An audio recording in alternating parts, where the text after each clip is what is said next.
नमस्कार बालमित्रांनो, मराठी लेक्चरवाली या आपल्या लाडक्या चॅनलवर तुम्हा सर्वांचे मनापासून स्वागत.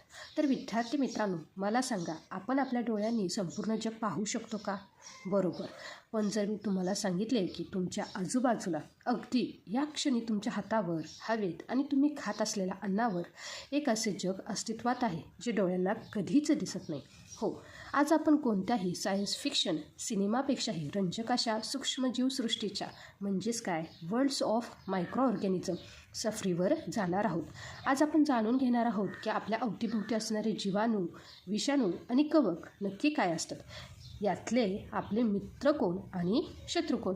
तर विद्यार्थी मित्रांनो, हे लेक्चर शेवटपर्यंत पहा, कारण आज विज्ञानाचा हा धडा तुम्ही कधीच विसरणार नाही.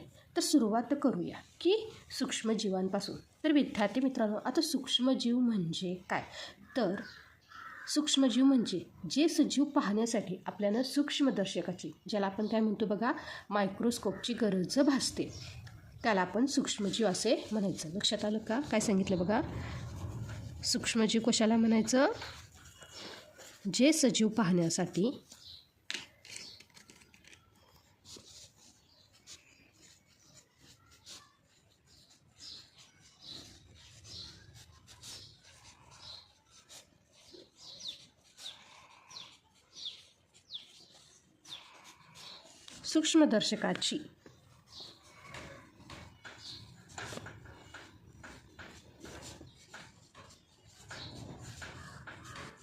सूक्ष्मदर्शकाची गरज भासते. सूक्ष्मदर्शक म्हणजेच काय? मायक्रोस्कोप.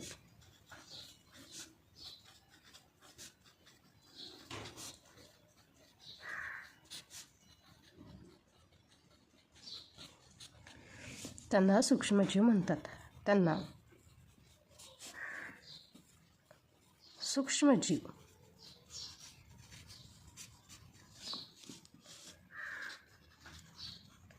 म्हणतात. आता ह्या सूक्ष्मजीवांचे वर्गीकरण प्रामुख्याने बघा, ह्या सूक्ष्मजीवांचे वर्गीकरण प्रामुख्याने जीवाणू, ज्याला आपण बॅक्टेरिया असे म्हणतो. जीवाणू, ज्याला आपण काय म्हणतो बघा, बॅक्टेरिया. विषाणू, ज्याला आपण काय म्हणतो, व्हायरस.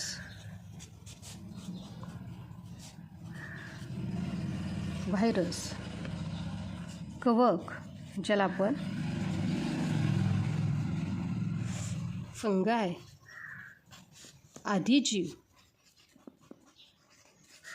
आदिजीव म्हणजे प्रोटोझोआ.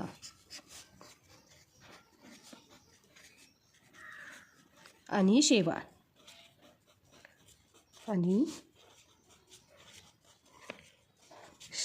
ज्याला आपण काय म्हणतो, अल्गी. काय म्हणतो बघा, अल्गी. लक्षात आलं का? तर हे काय आहेत रे सूक्ष्मजीवांचे प्रकार? जीवाणू, विषाणू, कवक, आदिजीव आणि शेवाळ. लक्षात आलं का? आज आपण जे काही पहिले 3 मुख्य प्रकार आहेत, कोणते? जीवाणू, विषाणू आणि कवक, याच्यावर लक्ष केंद्रित करणार आहोत. तर विद्यार्थी मित्रांनो, जे काही पहिलं आहे ते आहे बघा, जीवाणू. आता हे जीवाणू म्हणजे नक्की काय आहेत? लक्षात आलं का? ज्याला आपण काय म्हणतो बघा, बॅक्टेरिया. काय आहेत बघा, बॅक्टेरिया. तर जीवाणू म्हणजे हे एकपेशीय सिंगल सेल सजीव आहेत आणि पृथ्वीवर सर्वात आधी आलेले सजीव म्हणजे जीवाणू. लक्षात आलं का? काय सांगितलं बघा विद्यार्थी मित्रांनो, जीवाणू म्हणजेच काय आहेत? एकपेशीय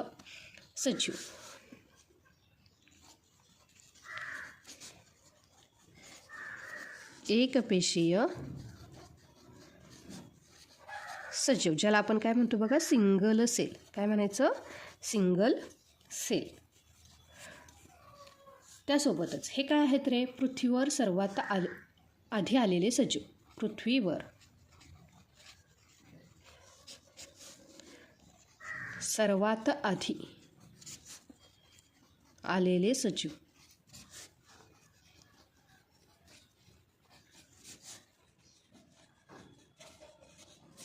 आता बघा, हे जे काही जीवाणू आहेत, ह्यातले काही उपयोगी जीवाणू आहेत. लक्षात आलं का? जे काही युजफुल बॅक्टेरिया आहेत, तर कोणकोणते आहेत बघा, जे काही उपयोगी जीवाणू.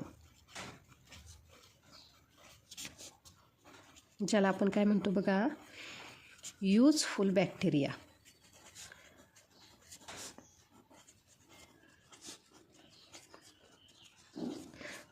तर बघा, दुधाचं दह्यामध्ये रूपांतर करणारे जे काही जीवाणू आहेत, ज्याला आपण काय म्हणतो, लॅक्टोबॅसिलाई. काय सांगितलं बघा विद्यार्थी मित्रांनो, की पहिला आहे दुधाचे दह्यात रूपांतर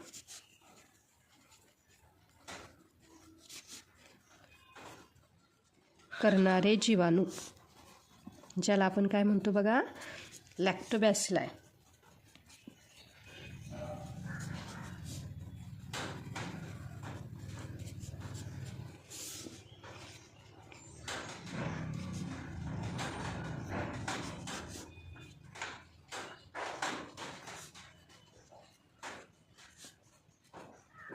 लक्षात आलं का? त्यासोबतच आता दुसरे जे आहे ते आहे बघा, की हवेतील नायट्रोजन वनस्पतींना मिळवून देणारे आणि शेतीसाठी अत्यंत उपयोगी असणारे रायझोबियम. दुसरं कोणतं आहे बघा उपयोगी जीवाणू, की हवेतील नायट्रोजन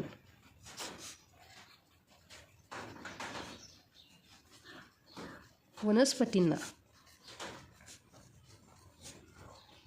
मिळवून देणारे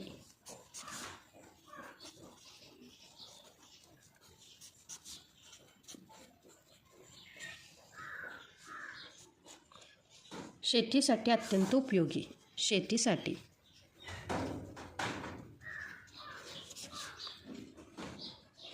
अत्यंत उपयोगी काय आहेत बघा, ते रायझोबियम. काय आहेत? रायझोबियम.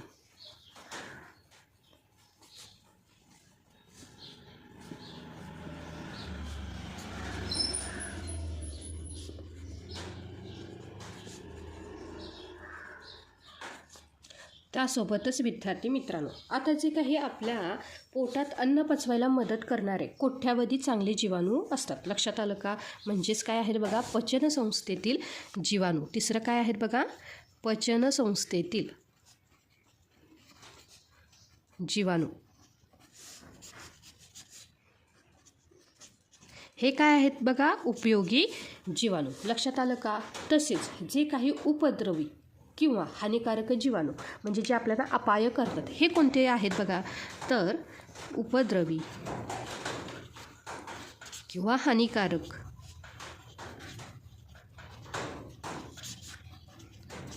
जीवाणू, ज्याला आपण काय म्हणतो बघा, हार्मफुल बॅक्टेरिया. काय म्हणतो बघा, हार्मफुल बॅक्टेरिया.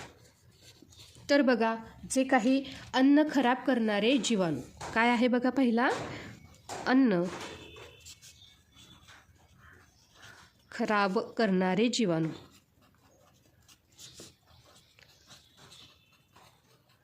तर तो आहे बघा क्लोस्ट्रीडियम. काय आहे बघा, क्लोस्ट्रीडियम. लक्षात आलं का? त्यासोबतच जे काही आजार पसरवणारे जीवाणू काय आहेत बघा, आजार पसरवणारे. आता कोणते कोणते बघा, की कॉलरा, ज्याला पटकी असेही म्हणतो. काय म्हणतो बघा, पटकी. त्यासोबतच टायफॉइड,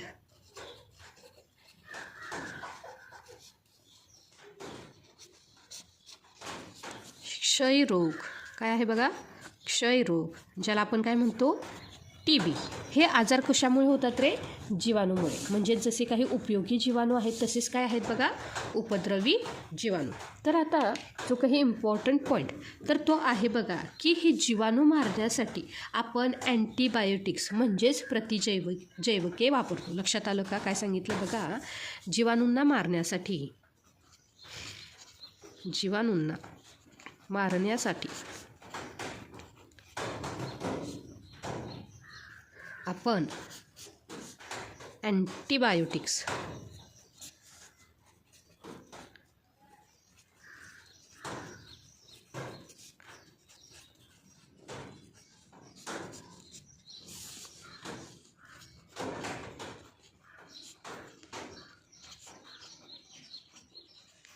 म्हणजेच काय, प्रतिजैविके वापरतो. लक्षात आलं का?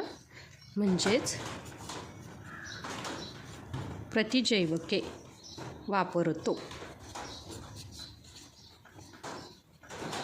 लक्षात आलं का विद्यार्थी मित्रांनो? आता त्यासोबतच हे झालं जीवाणू. हे काय झालं बघा? जीवाणू. आता जे काही दुसरे आहेत तर ते काय आहेत रे? दुसरे सूक्ष्मजीव आहेत विषाणू. आता विषाणू म्हणजे काय? आता विद्यार्थी मित्रांनो, विषाणू म्हणजे काय? तर बघा विद्यार्थी मित्रांनो, आता हे विषाणू म्हणजे नक्की काय आहेत? तर विषाणूंना सजीव आणि निर्जीव यांच्या सीमारेषेवर मानले जाते. कारण जेव्हा ते शरीराबाहेर असतात तेव्हा ते एखाद्या धुळीच्या कणासारखे निर्जीव असतात, पण जेव्हा ते एखाद्या सजीवाच्या शरीरात जातात तेव्हा ते जिवंत होतात आणि स्वतःची संख्या वाढवू लागतात. लक्षात आलं का विद्यार्थी मित्रांनो? विषाणू म्हणजे काय आहे ते कळालं का? की विषाणू हे जीवाणूपेक्षाही काय आहेत रे? 100 पटीने लहान आहेत. लक्षात आलं का? तर विद्यार्थी मित्रांनो, आता हे जे काही विषाणू आहेत हे वाईट असतात का? तर हो, कारण बहुतांश विषाणू हे मानवाला, प्राण्यांना आणि वनस्पतींना रोग निर्माण करतात. लक्षात आलं का? तर विषाणू म्हणजेच काय?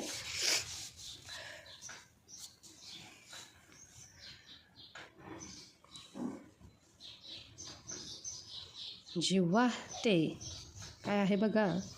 जेव्हा ते शरीराबाहेर असतात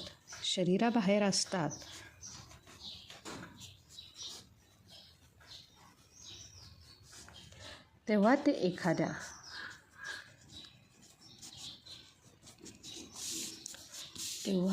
एखाद्या धुळीच्या कणासारखे निर्जीव असतात. धुळीच्या कणासारखे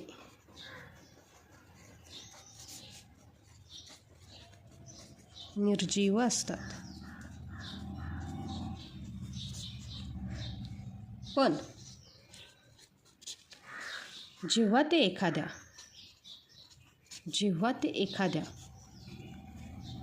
सजीवाच्या शरीरात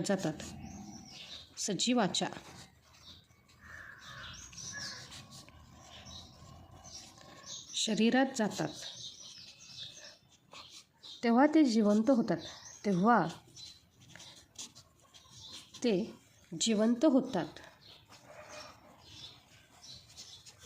आणि स्वतःची संख्या वाढवू लागतात.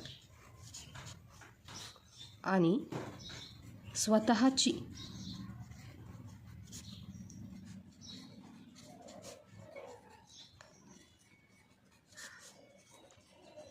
'वाढवू लागतात. लक्षात आलं का? हे काय आहेत रे? विषाणू. आता बघा ह्यांची जी काही आकार आहे तो कसा आहे? जीवाणूपेक्षाही 100 पटीने लहान. काय सांगितलं बघा? जीवाणूपेक्षाही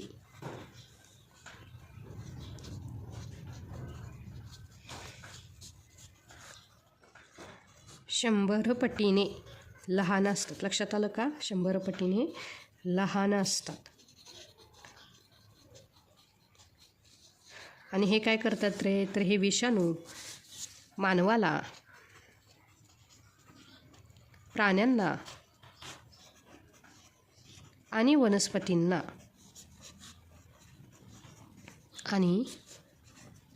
वनस्पतींना रोग निर्माण करतात.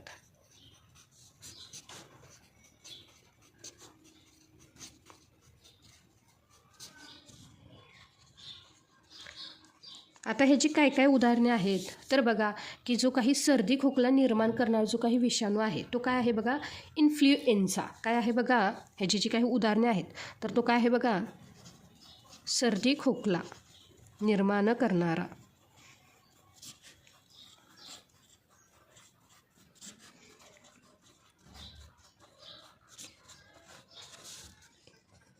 इन्फ्लुएन्झा.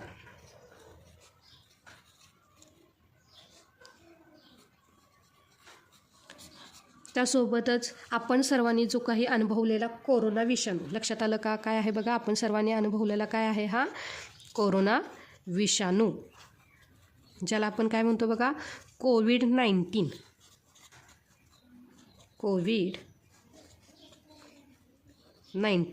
त्यासोबतच पोलिओ,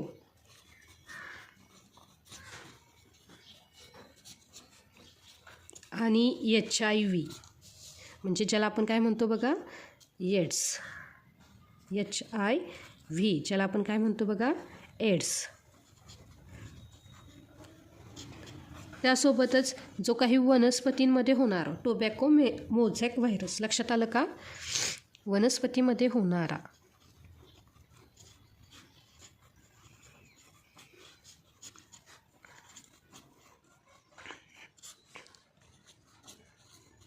टोबॅको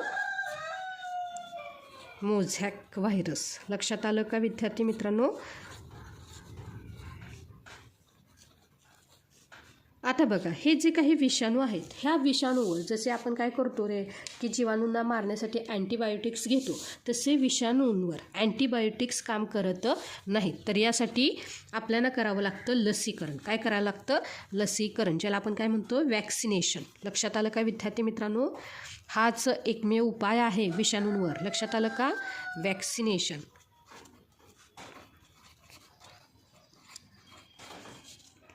आता जो काही पुढील हे झाले जीवाणू, त्यानंतर विषाणू, आणि जे काही तिसरं आहे ते काय आहे बघा, कवक, ज्याला आपण काय म्हणतो, फंगाय. काय म्हणतो बघा, जे काही तिसरं आहे ते काय आहे बघा,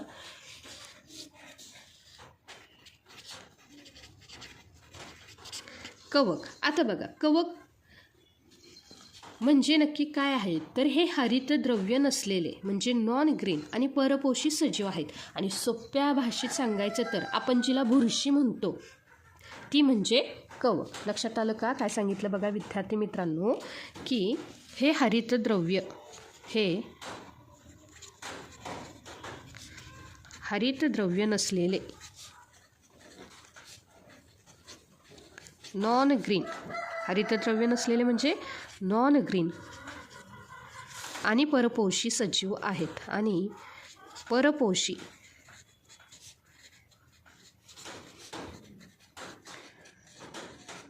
सजीव आहेत.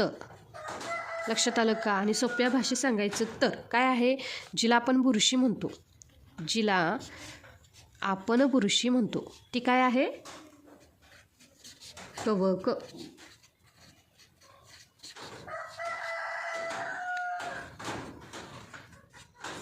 लक्षात आलं का. आता बघा, ही जी काही कवक किंवा जी काही बुरशी आहे तर ती उपयोगी काही कवक आहेत, तर ती कोणत्या आहेत पाहूया चला. बघा, जसे काही उपयोगी जीवाणू होते, लक्षात आलं का, तसेच काही उपयोगी कवक आहेत. उपयोगी कवक, ज्याला आपण काय म्हणायचं, युजफुल फंगाय. युजफुल फंगाय. तर बघा विद्यार्थी मित्रांनो, की जे काही पहिलं आहे बघा, तर ईस्ट, ज्याला आपण काय म्हणतो, ईस्ट म्हणजे किनवा. लक्षात आलं का, की पाव, इडली, डोसा मऊ आणि जाळीदार बनवण्यासाठी काय होतो रे, ह्या कवकाचा वापर होतो. जे काही पहिलं आहे ते काय आहे बघा, ईस्ट. काय आहे, ईस्ट. आणि ह्याचा वापर कसा होतो, की जे काही पाव, इडली, डोसा मऊ आणि जाळीदार बनवण्यासाठी.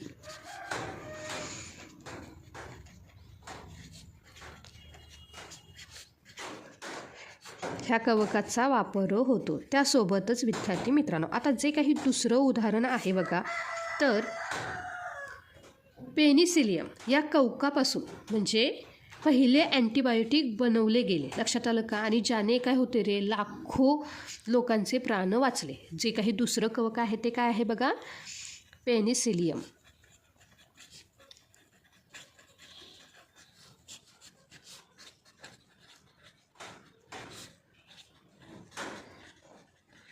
काय सांगितलं, या कवकापासून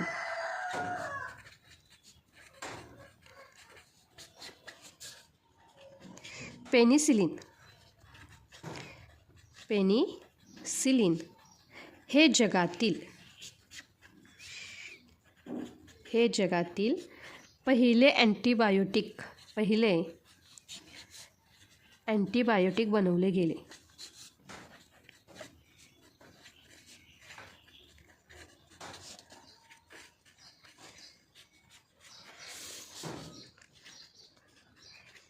आणि ह्यामुळे काय झालं, हे जे काही पेनिसिलिन हे पहिल्या अँटीबायोटिकमुळे लाखो लोकांचे प्राण वाचले. लक्षात आलं का विद्यार्थी मित्रांनो?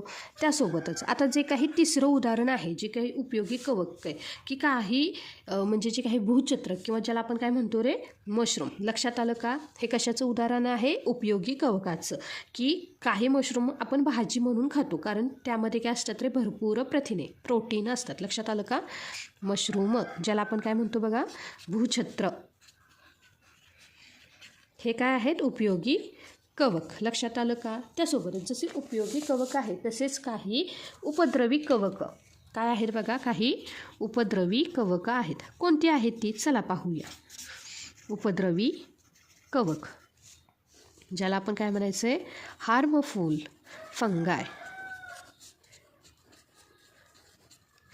तर बघा विद्यार्थी मित्रांनो, आता ह्याची जी काही उदाहरणं आहेत, तर ते पहिलं उदाहरण आहे की दमट हवेत भाकरे किंवा पावर येणारी जी काही काळी बुरशी आहे, हे कशाचं उदाहरण आहे रे, की उपद्रवी कवकाचं. लक्षात आलं का? पहिलं उदाहरण काय आहे? दमट हवेत भाकरी किंवा पावावर येणारी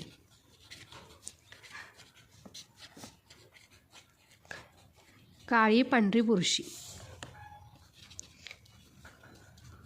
काळी पांढरी बुरशी. त्यासोबतच जसे त्वचेचे आजार, जसे की गजकर्ण असेल, चिखल्या आणि डोक्यातील कोंडा, हे कवकांमुळेच होतो. लक्षात आलं का? की त्वचेचे आजार,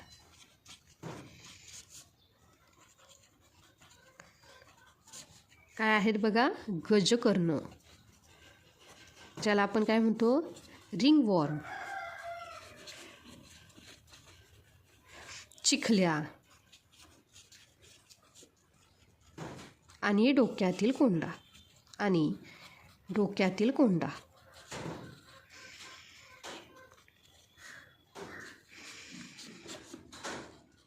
हे कवकांमुळेच होतात. लक्षात आलं का विद्यार्थी मित्रांनो? हे उपद्रवी कवक आहेत.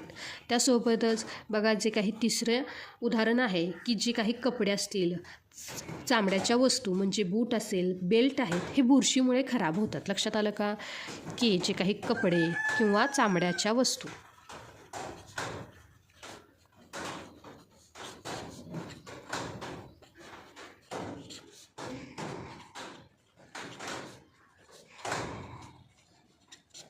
तर बघा विद्यार्थी मित्रांनो, थोडक्यात सांगायचं तर सूक्ष्मजीव सृष्टीशिवाय आपले जीवन अशक्य आहे.